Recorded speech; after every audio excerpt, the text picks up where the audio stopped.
Menteri Komunikasi dan Informatika atau Menkominfo Johnny G. Plate menjadi tersangka kasus korupsi penyediaan menara Base Transceiver Station atau BTS 4G dan Bakti Kominfo.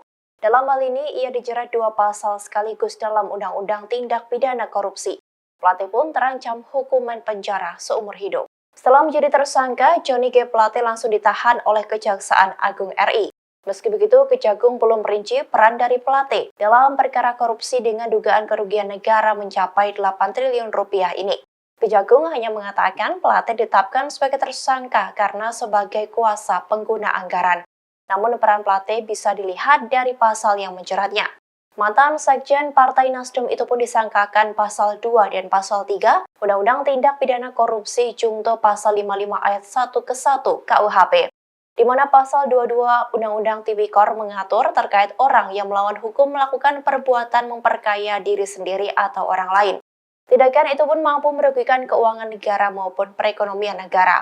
Atas tindakan itu, yang bersangkutan terancam penjara minimal 4 tahun dan maksimal 20 tahun dengan denda minimal 200 juta rupiah dan paling banyak 1 miliar rupiah. Sementara pasal 3 Undang-Undang Tipikor mengatur terkait orang yang menyalahgunakan wewenang jabatan demi menguntungkan diri sendiri atau orang lain. Tentunya aksi itu bisa merugikan keuangan maupun perekonomian negara. Maka tindakan tersebut terancam pidana seumur hidup atau minimal penjara 1 tahun dan paling lama 20 tahun. Selain itu, pihak yang bersangkutan harus menanggung denda paling sedikit 50 juta rupiah dan maksimal 1 miliar rupiah. Meski begitu, Direktur Penyidikan Kejagung Kuntandi perlu banyak memberikan penjelasan soal peran Johnny dalam kasus korupsi proyek strategis pemerintah di Kementerian Kominfo. Terima kasih sudah nonton. Jangan lupa like, subscribe, dan share ya.